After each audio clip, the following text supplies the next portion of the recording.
रोहन अपने दोस्त के घर पढ़ाई करने के लिए गया था। उसके घर का माहौल एकदम अजीब सा था, सब कुछ शांत और गंभीर। देर रात तक पढ़ाई खत्म करने के कारण वह हॉस्टल वापस नहीं जा सकता था। कुछ कर उसने अपने दोस्त के घर ही रुकने का फैसला किया। उसकी दोस्त की माँ ने उसे एक कमरा जो ऊपर था रुकने के लिए दिया। कमरे में पहुंचते ही उसे अजीब सा डर लगने लगा। वह डर क्यों था ये उसे समझ में नहीं आया। देर रात तक वह सो नहीं पाया। जैसे ही उसकी आंख लगी उसे अपने करीब कोई साया महसूस हुआ। उसने आंखें खोलकर देखा तो उसके दोस्त की माँ वैम्पायर के रूप में उसके पास खड़ी है। लगाकर उसका खून पीने लग गई। इस पूरे घटनाक्रम के कारण रोहन बहुत डर गया और उसकी जोर से चीखने लग गई, क्या हुआ रोहन, क्यों चिल्ला रहे हो? दिवेश के उठाने पर रोहन की आंख खुली तो वो अपने हॉस्टल में था। इसका मतलब ये सपना था। सपना बड़ा ही डरावना था यार। अरे क्या हुआ बोलो ना। कुछ नहीं यार, एक सपना देख रहा था, अब बिल्कुल ठीक हूँ। कहा था ना सोते समय भूत की फिल्म मत देखा करो, मगर तुम मेरी सुनते ही नहीं। अब डर गए ना, सो जाओ चुपचाप, सुबह हमारी क्लास है। अगले दिन रोहन पूरी तरह नॉर्मल था। पूरे दिन स्कूल की एक्टिविटी में व्यतीत हुआ। रात को थक कर जैसे ही उसने बिस्तर पर अपनी आंखें बंद करी, कुछ देर बाद उसे वापस वही सपना आने लगा। डर के कारण दोबारा उसकी चीख निकल गई, क्या हुआ? देवेश फिर वही कर रहा हूँ सपना। कहते हुए रोहन डर के कारण पसीना पसीना हो रहा था। अरे परेशान मत हो, ये एक सपना ही तो है, सो जाओ, कुछ नहीं होगा। मगर उस रात के बाद रोहन कभी भी चैन की नींद नहीं सो पाया। हर रात उसे वही सपना आता। उसे समझ नहीं आ रहा था कि आखिर उस सपने का उसकी जिंदगी से क्या कनेक्शन है। वही डरावना सा घर, वही कमरा और वही उसकी माँ वैम्पायर बनकर उसके सामने खड़ी होती थी। कुछ दिनों के बाद उसकी क्लास में एक रवि नाम का लड़का पढ़ने आता है। देवेश और रोहन उसके अच्छे दोस्त बन जाते हैं। एक दिन रवि उन दोनों को अपने घर पर बुलाता है। देवेश किसी कारण से नहीं जा पाता है। रोहन जैसे ही उसके घर पहुंचता है वह हैरान रह जाता है, क्योंकि वह वही घर है जो वह हर सपने में देखता था। लगता है आज सपना हकीकत बन जाएगा। आज की रात मेरी जिंदगी की आखिरी रात है, मगर जो कुछ भी हो उस सपने की तह तक पहुंचना है तो घर में तो जाना ही होगा। डरते हुए रोहन रवि के घर के अंदर जाता है। अंदर पहुंचकर रोहन रवि के परिवार से मिलता है, लेकिन वो तो सपने के परिवार से उल्टे थे। रवि का परिवार हंसमुख और मिलनसार था। कुछ देर बाद सब लोग खाना खा लेते हैं और रोहन बहाना बनाकर उसके घर में रुक जाता है। रोहन को रुकने के लिए वही ऊपर का कमरा मिलता है। रोहन उस कमरे में जाता है तो सामने वही औरत की फोटो लगी थी जो उसे सपने में नजर आती थी। वह तस्वीर उतार कर देखता है तो उस पर रति बाला लिखा था। रवि, ये कौन है? ये इस घर की पुरानी मालकिन है। दादाजी ने इनसे ही घर खरीदा था। क्या तुम ये तस्वीर रात के लिए यहाँ से हटा सकते हो? हाँ, क्यों नहीं। रवि तस्वीर हटा देता है और उसे स्टोर रूम में ले जाकर रख देता है। रोहन कुछ देर तक रवि से बातें करता रहा, फिर दोनों उसी कमरे में सो गए। आधी रात को तेज बिजली कड़कने लगी और दूर कहीं उल्लू के रोने की आवाज आ रही थी। बिजली की गड़गड़ाहट से रोहन की नींद खुल गई तो रति बाला उसके बिस्तर के पास खड़ी थी। रोहन की चीख निकल गई, क्या हुआ? तुम क्यों चीख रहे हो? यहाँ पर रवि कोई था। रवि ने चारों ओर नजर दौड़ाई पर वहां पर कोई नहीं था।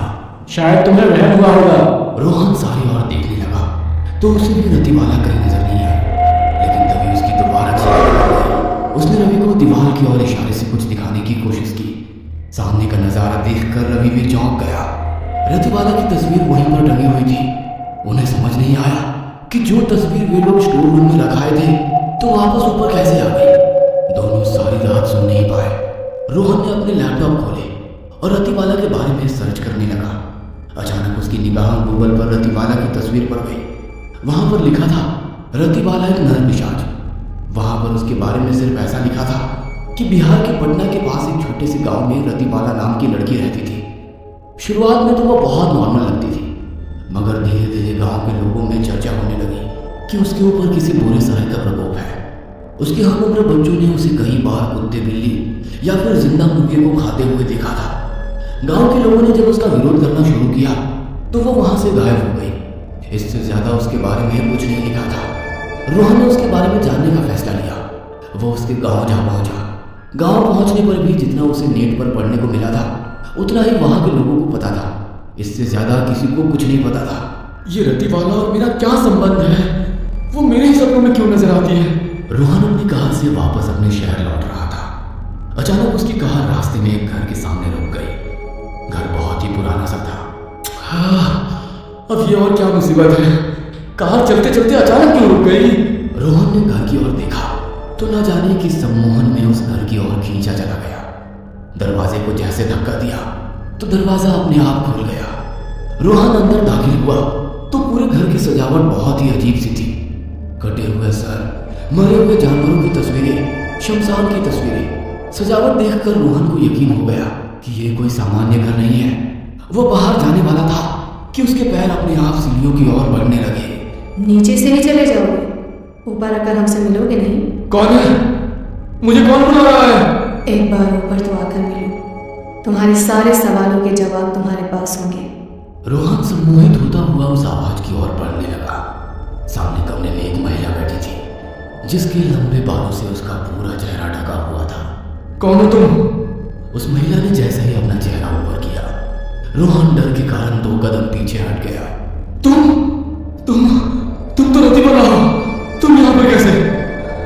आदेश, तुम पूछ रहे हो मैं यहाँ कैसे? मैं तो पिछले कई सालों से तुम्हारा यहाँ इंतजार कर रही हूँ। तुम भूल गए मुझे। मेरा इंतजार कर रही थी? मगर क्यों? मैं तो हॉस्टल जा रहा था। अचानक मेरी कार यहाँ तुम्हारे घर के सामने कैसे रुक गई? आदेश, अब हमारे मिलन का समय आ गया है। अब तुम्हें सब कुछ याद करना ही होगा। मैं पिछले कई दिनों से तुम्हें तुम्हारे सपनों में आकर हमारे पिछले दिनों की याद दिलाने की कोशिश कर रही हूँ, मगर तुम हो कि तुम्हें कुछ याद ही नहीं आता। हार कर मैंने तुम्हें तुम्हारे पुराने घर में भेजा था, मगर वहाँ भी तुम्हें मेरी फोटो देखकर कुछ याद नहीं आया। इसीलिए मुझे तुम्हें यहाँ बुलाना पड़ा मेरे सरताज। जल्दी ही मैं तुम्हें सब कुछ याद दिला दूंगी। ये ताज़ा इंसान का खून, इसे पीकर तुम्हें सब कुछ याद आ जाएगा। क्या बकवास कर रही हो? इंसान का खून पीना पड़ेगा? इंसान होकर इंसान का खून कोई कैसे पी सकता है? इंसान नहीं, वैम्पायर इंसान का खून पीते हैं। तुम भी वैम्पायर हो। हम दोनों इंसान नहीं, वैम्पायर हैं। क्या कहा तुमने? तुम वैम्पायर हो? इसका मतलब मैंने जो नेट पर तुम्हारे बारे में पढ़ा था वो सब सच था। शायद तुमने आधी अधूरी बातें सुनी। मैं नहीं, तुम भी वैम्पायर हो। आज की रात तुम्हें सब कुछ याद आ जाएगा। बस थोड़ा सा इंतजार कर लो, तब तक तुम्हें एक कहानी सुनाती हूँ। आदेश, तुम तो शुरू से ही एक वैम्पायर थी। पूर्णमासी की रात को जब मेरा जन्म हुआ तो हॉस्पिटल में तुमने मेरा खून पीकर मुझे भी वैम्पायर बना दिया था। मेरे पैदा होने के बाद हर पूर्णिमा को तुम मेरा खून चूसते थे ताकि तुम्हारी तरह मैं भी ताकतवर हो जाऊँ। बचपन से ही वैम्पायर होने के कारण माँ के दूध की जगह मैं माँ का खून पीकर ही पली बड़ी हूँ। माँ दिल दिल सूख रही थी, मगर किसी को पता ही नहीं चला कि ये क्यों हो रहा है। बड़े होने पर कभी कुत्ते का और कभी बिल्ली का खून पीने लगी। बाकी सब तो तुम्हें मेरे बारे में पता ही है। आगे की कहानी सुनाती हूँ। अपने घर से गायब होने के बाद मैं तुम्हारे साथ तुम्हारे घर चली गई थी, जो तुम्हें सपनों में दिखता था। हम दोनों रात को वेश बदलकर आसपास के बच्चों का खून चूसते थे। जब इंसानों को इसके बारे में पता चला तो हमें वो घर छोड़ना पड़ा और फिर हम जंगल में आकर बस गए। धीरे धीरे यहाँ जंगल में पूरी बस्ती हो गई थी। एक दिन एक गांव वालों ने तुम्हें बच्चों का खून चूसते हुए देख लिया था और उस दिन तुम्हें जिंदा जलाकर मार दिया था। क्या अजीब कहानी है? कहानी नहीं, हकीकत है। हमारी दुनिया का नियम है, जब कोई पिशाच इंसान द्वारा मार दिया जाता है तो उसे इंसान के रूप में दोबारा जन्म लेना होता है। इसीलिए तुम इंसान के रूप में जन्म लिए हो, मगर अब तुम 18 साल के हो गए हो, तो तुमको वापस पिशाच बनाने की जिम्मेदारी मेरी है। तुम्हें इसीलिए अप्रत्यक्ष रूप से याद दिलाने की सारी कोशिश कर रही थी, मगर अब मैं तुम्हें सब कुछ प्रत्यक्ष रूप से याद दिला दूंगी। तुम्हें सब कुछ याद आ जाएगा। तुम भी मेरी तरह इस दुनिया में राज करोगे। हम दोनों मिलकर इस दुनिया को वैम्पायर वर्ल्ड में बदल देंगे। नहीं, ये नहीं हो सकता।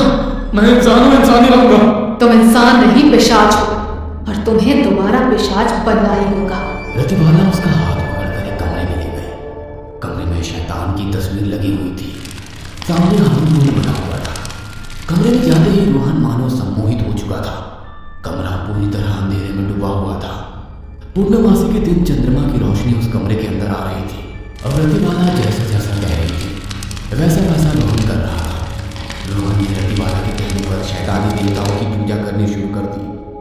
चांद की रोशनी जैसे जैसे बढ़ रही थी वैसे रतिवाला पूजा भी करती जा रही थी। जैसे ही चांद आसमान के बीचों बीच आया, रतिबाला ने रोहन को खून से नहलाना शुरू कर दिया। कुछ देर बाद रोहन बेहोश हो गया। जैसे ही उसे होश आया तो वो पूरी तरह बदल चुका था। उसने सामने कटोरी में रखा हुआ इंसान का खून पिया और रतिबाला की ओर देखकर मुस्कुराने लगा। उसने अपने नुकीले दांत रतिबाला के गले में घुसा दिए और उसका खून चूस लिया। कुछ देर बाद रतिबाला बेहोश हो गई। जब उसे होश आया तो वो मुस्कुराकर बोली, स्वागत है वैम्पायर वर्ल्ड में मेरे सरताज।